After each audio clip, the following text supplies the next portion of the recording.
That was funny. Totally was recording on the camera and not on the audio. So, ha. But hello, guys. It has been a minute. I hope that y'all are doing fantastic. I have not been able to record because obviously been very busy with the summer. A lot of busy summer opportunities and things a part of my job, working at a church. It's been just very cool, very sweet getting to capture moments of people getting to experience the Lord, get to experience community, getting to go out and serve other people that they maybe would normally not be able to go and do.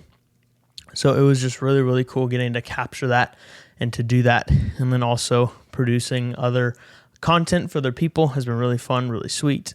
Y'all have probably seen some of that if you've been following. It means a lot that y'all go and follow and support. You're supporting some fantastic people. And just they're trying to make good content for y'all. And so it's been really fun doing that. But yeah, with this episode, I just wanted to, it's hard because whenever, and this is from my perspective, but like whenever you do stuff like with my job where you're like constantly creating and you're constantly doing stuff, for me, it's hard because my brain is always on, where it's like, you have so many ideas or you're just doing stuff all the time. So it's hard to really turn off. But then like for me, whenever I want to do stuff like this, it's hard because it's like, well, I do it all day or I do it like my brain is constantly going. So for me, it's just like, I'm not going to worry about it. But this is good for me and I enjoy it. I was just going to go through some thoughts that I've been having in my notes. The notes app is a lifesaver because I wish I would write stuff down more. But I don't always have like a paper and pen on me all the time. And so what I do is I just put them on my phone. And so, yeah, let me see. There was one thought that I had that was really interesting. Or actually, I've had a couple of interesting thoughts, interesting conversations that I've had with people. One of them, by becoming one of my best friends, Colin. So funny. He's a great guy. Go listen to his podcast. You can't say that. Whenever we get out some more episodes, certified bangers, bro. Okay? It's fantastic. I was having a conversation with him, and he had this interesting thought talking about how whether to do something or to not to do something, whether that be with relationships, your work, whatever it is. And because I tend to be a pretty like, sometimes I'm pretty like, it seems like I make decisions pretty quickly, but most of the time I have like kind of thought them through a little bit, at least before you make a decision. You try to be really smart. At least I try to be. I'm not always smart, but and one thought that he had was like, that was really insightful. And it was like, it challenged me. And he was saying, well, if you're walking with God and if you're walking and obeying the things that he's already like called you to do and like the things in the Bible that obviously like that we're called to do, like first of all, like that's a whole nother thing is you want to make sure that you're already like obeying those things. But then he's like, but then if some other opportunity comes up and it's not like outside of God's will, if it's, you're not disobeying, if you're not doing any of those things, well then like just see what happens. And that was really encouraging for me to hear because I think I have and still do like maybe outweigh or you kind of weigh the pros and cons, at least for me, a little too much sometimes. And then that keeps you from doing anything. And I don't know, I was just really encouraged by his thought on that of like, you know what? What's the worst that can happen? Like the worst that can happen is you be like, yeah, okay, maybe wasted some time, wasted some money, maybe was friends with someone that, maybe didn't need to be friends or whatever. Like the situation could be dated a person that, oh man, wasted my time. Whoops. But then the best thing that could happen is that it works out and you like whatever it is that you're doing works out or whatever. And I was like, you know what? That's very true. So it just got me thinking a lot with my life because I sometimes take things a little too seriously and I don't act on anything or I drag my feet because it's like, well, I want to do it right. I want to do it. But it's like, sometimes you just got to start somewhere. And it was an encouraging thought and just an encouraging thing. And so you guys like, I don't know. And this is another part of why it's hard for me to like sometimes make content for myself because it's like, if you know me, and sometimes whenever you talk to me, I'm just like, I have these just things, and it's like, man, is that worth like taking time to quite literally sit here and record and whatever? I'm just doing it because I just need to. Here was another one. No one is obligated, nor are they entitled. No one is obligated, nor are you entitled to have friends. And that one I think is a tough pill for some people to swallow, and or like even myself of like, and then another thought with that is like, are you a good friend? Do people want to be around you? I think that's something you have to be really honest with yourself of like, dude, like if you think about it, nobody's entitled to anybody or really anything. It's, you think about it, you don't have a whole lot of time. And so if you're spending it with people, hopefully those people are good for you. They're building you up. They're encouraging you. Like you wouldn't spend time with people that would waste your time or that are bad influences on you. There's countless studies and stuff that's come out is like you become who your 5 closest friends are. And so you have to take a serious look and be like, who are my friends? Who am I letting influence me? It's the same thing with like, top earners, hang out with top earners, with, people who are really good at sports, hang out with people who are really good at sports. So you become who you hang out with, you become who you spend time with. So it's just an interesting thought that I had recently of you need to be careful with who you're spending your time with. Are you learning anything? Are you encouraging each other? Even in a biblical community, are you encouraging each other, building each other up, kindly correcting? Are you walking in integrity? Are you doing a lot of the things that, God has called us to be? Anyway, that's see these monologues. I like having conversations, but sometimes I just need to shut up. I'm sorry, guys. You're getting real unfiltered me. Let's see.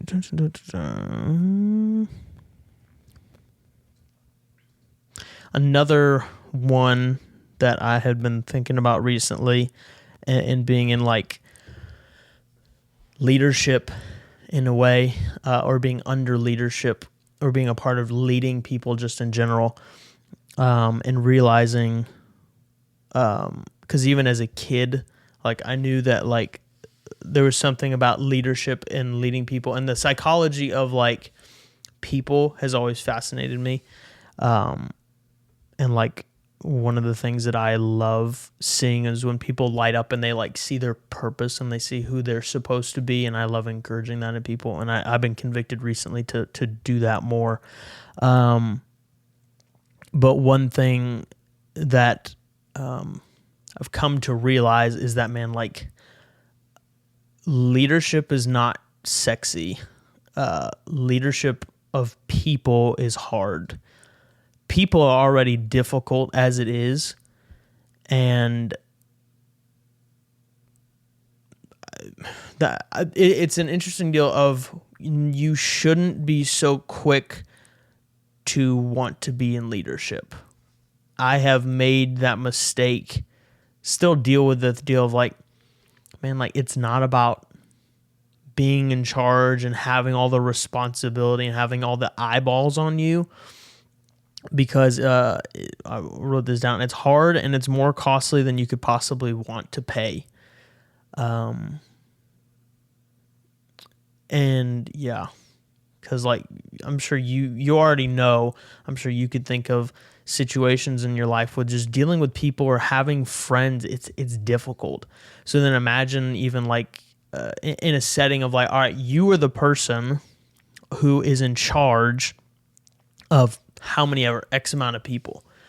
And like, whenever you realize that if you are the guy who's in charge or the girl who's in charge, your responsibility to take care of those people and to like, and to facilitate culture and to push towards a goal, like that's a lot.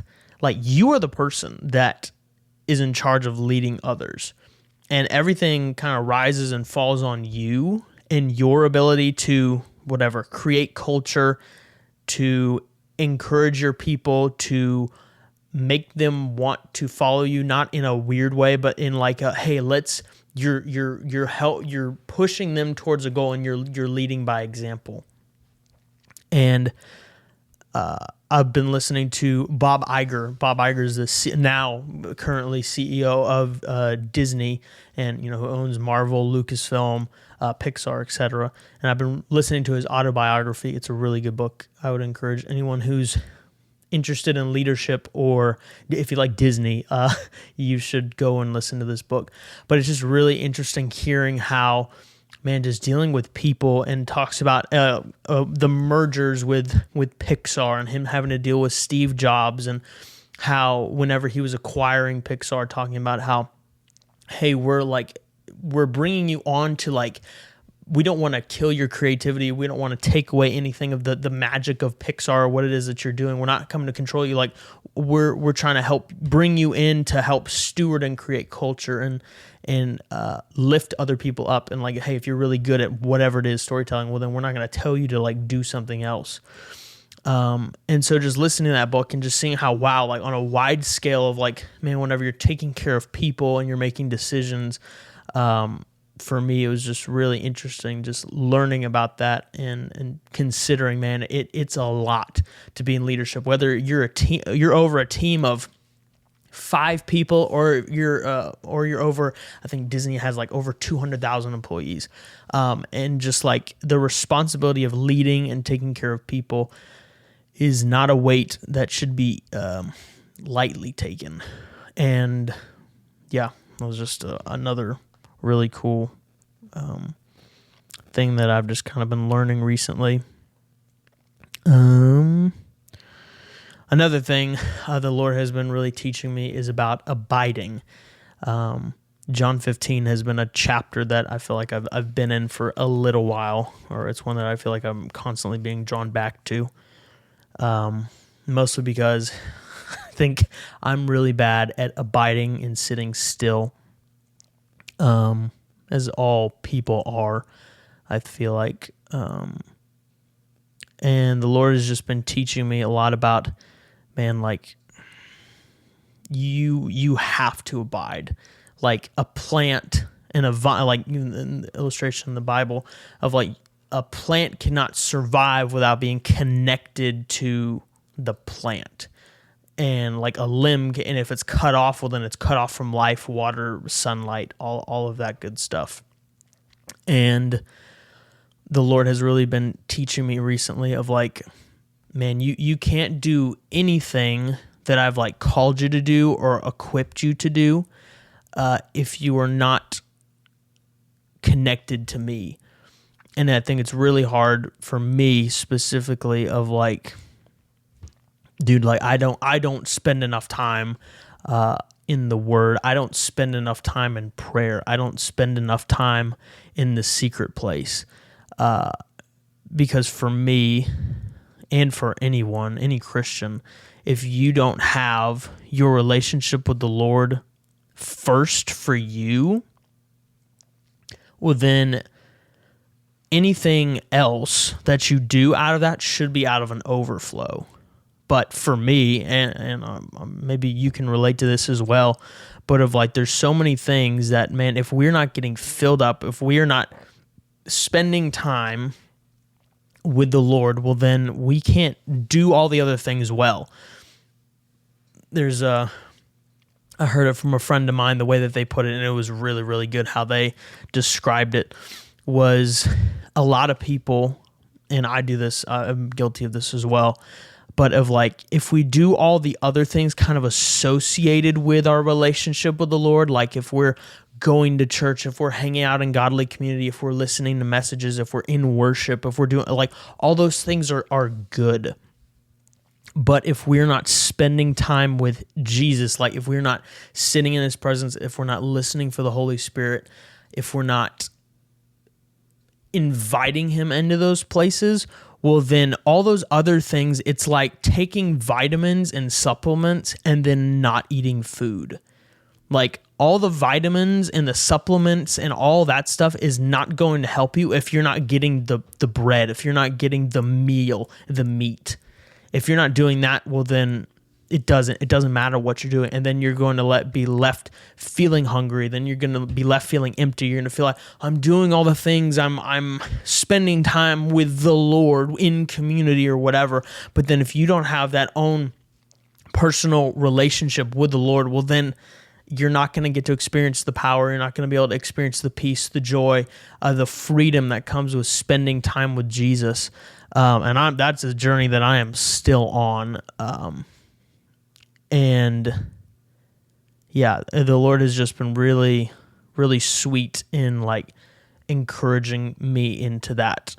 And I have not done a perfect job of it, but the Lord has been kindly convicting me. I'll say it that way, of like, you can't live without bread. You can't live without eating. You can take all the supplements. You can do all the right things. You can, it's like buying a gym membership and then not going to work out. Like, just, it's not going to work. And so, yeah, that's kind of a heavy thought, but like, man, like you can't live a healthy Christian walking with the Lord relationship if you're not with the Lord. Like with any other relationship, you wouldn't just like see them every once in a while or see them once a day. Like if you were dating somebody, it would be like what some people do with their relationship with the Lord. Oh, I go to church once a week. And then after that, I don't see that person, talk to that person, communicate with that person at all. Like how healthy of a relationship would that be? It wouldn't be. And so the Lord has kindly been convicting me of, as someone who is in godly community, as someone who works at a church, is around fantastic people. And the Lord was like, yeah, that's great. That's needed. Like you're where I placed you. But if you don't have that relationship with me, well, then all of that just is, it'll help you, but then you're not going to get like fed. You know what I'm saying? But anyway, yeah. I'm trying to think if there's anything else I can kind of think of. The Lord has been teaching me that I think would be an encouragement. Let me look real quick.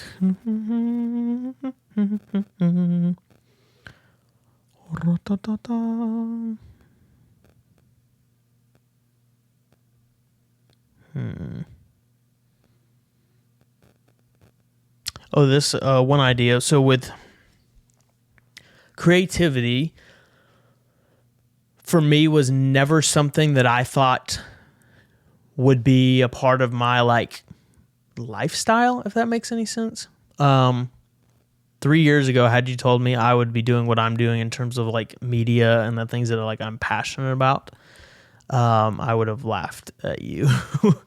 I thought I was going to do real estate business. I love all that stuff, like entrepreneurship. I still love all that stuff.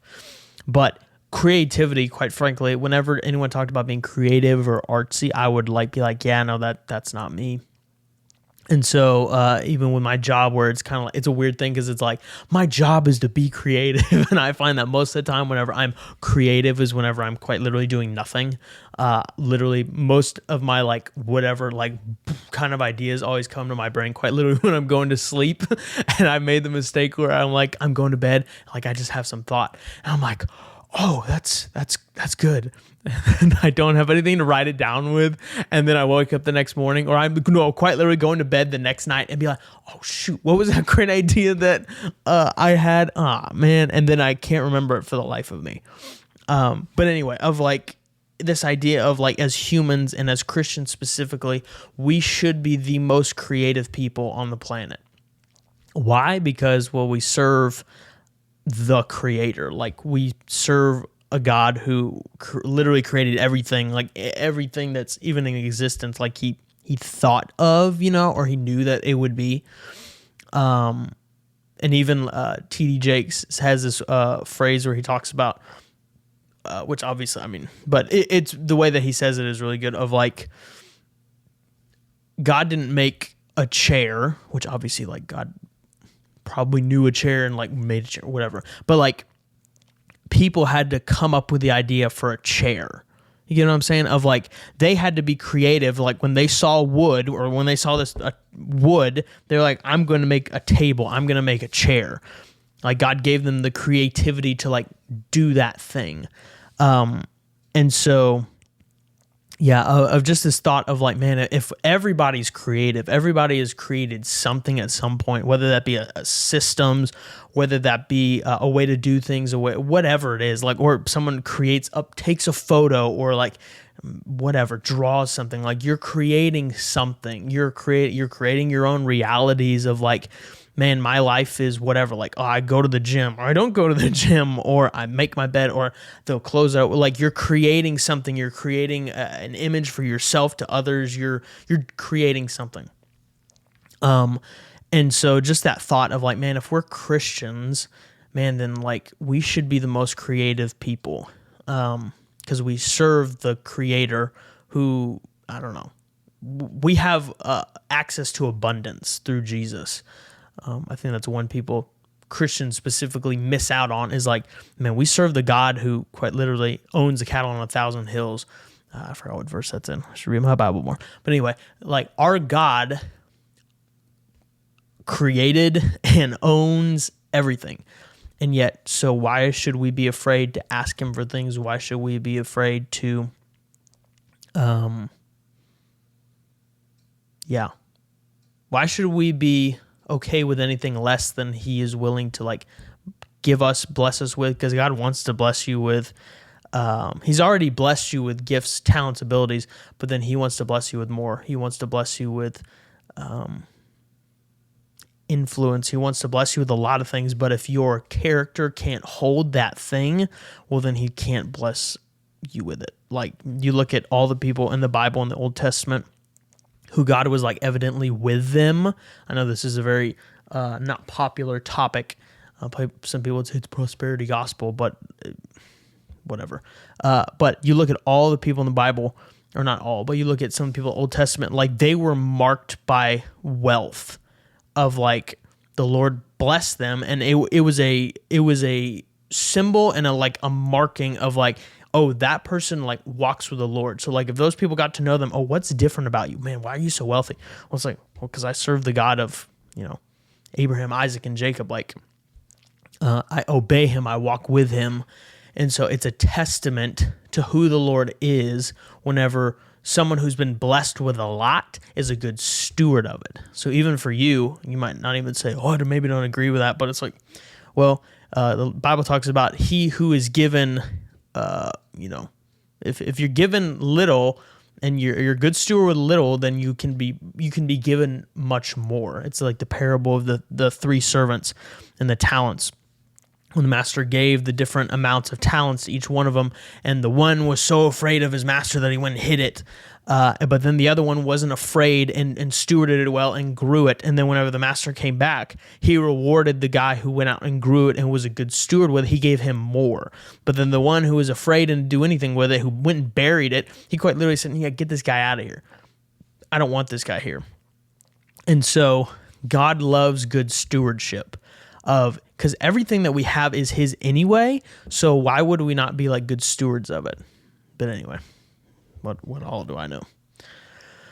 Well, guys, that's all I can think of. Thank you for listening. I love y'all. I want to do this more regularly with my schedule. Hopefully I can be able to do this. I want to have more people on conversations. I love having conversations with people. I don't like monologuing very much, but just a couple thoughts. But yeah, I love y'all. Thank you for listening. Thank you for watching. If any of these incoherent thoughts were encouraging to you, maybe like, share, subscribe. But yeah, love y'all. Peace.